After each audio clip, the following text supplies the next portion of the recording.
Alors aujourd'hui, on vit dans une époque où près de 40% des premiers mariages, 60% des deuxièmes mariages et 75% des troisièmes finissent en divorce. Ces chiffres, ils sont assez marrants, enfin marrants, je sais pas, en tout cas ils sont intéressants parce qu'ils montrent que plus on se marie et moins, entre guillemets, ça fonctionne. Et ça, c'est peut-être parce qu'il y a un problème un peu plus profond à la racine. Et ce problème, c'est peut-être qu'il est assez rare en fait de trouver un couple qui parle le même langage de l'amour. C'est rare que les deux personnes en couple aient appris la même langue sentimentale. Donc on va faire un épisode assez original aujourd'hui parce que oui aussi, dans le domaine de l'amour, dans le domaine de la relation, on peut apprendre 2-3 trucs pour optimiser. Et donc je vais te partager dans cette vidéo les 5 langages de l'amour.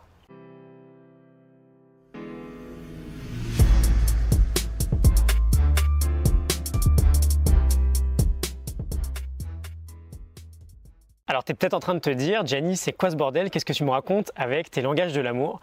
On va faire très simple. Imagine que la personne avec qui tu es en couple ne parle pas du tout la même langue que toi. Okay, tu parles français et anglais et la personne, elle parle allemand et norvégien. Bon, comment vous faites pour communiquer? On est d'accord que ça va pas être super évident et je pense surtout qu'on est d'accord que ça va être beaucoup plus facile si vous avez une langue commune. Là, on vient de parler de communication, mais en réalité, il se passe exactement la même chose dans le sentiment. On a tous différents moyens d'exprimer notre amour, d'exprimer nos sentiments, et forcément, quand les deux personnes n'utilisent pas les mêmes langages, la relation a moins de chances de fonctionner. Je vais te parler de ces différents langages et je vais te donner 2-3 exemples. Alors c'est Gary Chapman qui nous dit ça, c'est un spécialiste dans les domaines des relations et du mariage. On a 5 façons différentes d'exprimer notre amour, 5 langues si tu veux, qu'on a potentiellement directement apprises évidemment de nos parents. Alors la première langue, il n'y a pas vraiment d'ordre, mais voilà, je te donne juste un ordre parce qu'il en faut un.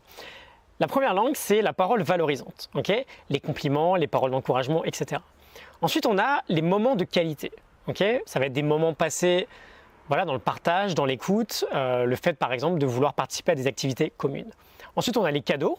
Okay, ça peut être des objets achetés, des symboles d'amour visibles. Ensuite, on a les services rendus. On va montrer son attention en rendant un service librement et gratuitement. Et enfin, on a le contact physique. Tout ce qui est bisous, câlins, le fait d'avoir besoin de se sentir proche de l'autre. Donc on a les paroles valorisantes, les moments de qualité, les cadeaux, les services et les contacts physiques. Et je vais te donner un exemple très connu.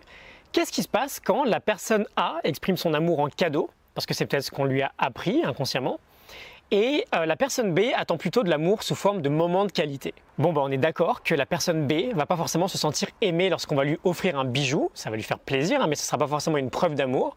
À l'inverse que, par exemple, si elle pouvait passer une soirée tranquillement en couple au restaurant. Imagine une personne qui parle le premier langage, plus axé sur la parole, alors que l'autre parle un langage plus axé sur le service. Cette première personne, si elle veut se sentir aimée, elle va plus avoir besoin d'un je t'aime de temps en temps que d'une petite aide quand elle en aura besoin. Et je pense que tu l'auras compris, mais c'est pas forcément nécessaire, c'est même très rare d'ailleurs, que le couple parle exactement le même langage. Ce qui va être nécessaire, c'est de savoir quel est le sien et surtout quel est celui de notre partenaire. Et voilà, tout simplement d'adresser notre amour dans sa langue à elle ou dans sa langue à lui, ça dépend de toi. Mais retiens bien ça, trop souvent, on finit par offrir à l'autre ce que nous voulons et pas ce que l'autre veut. Donc essaye d'exprimer ton amour, essaye d'exprimer tes sentiments dans le langage de ton ou de ta partenaire, ça va rendre les choses beaucoup plus faciles. Si ça t'a parlé, si tu penses que ça pourrait aider 2-3 couples autour de toi, n'hésite pas à partager.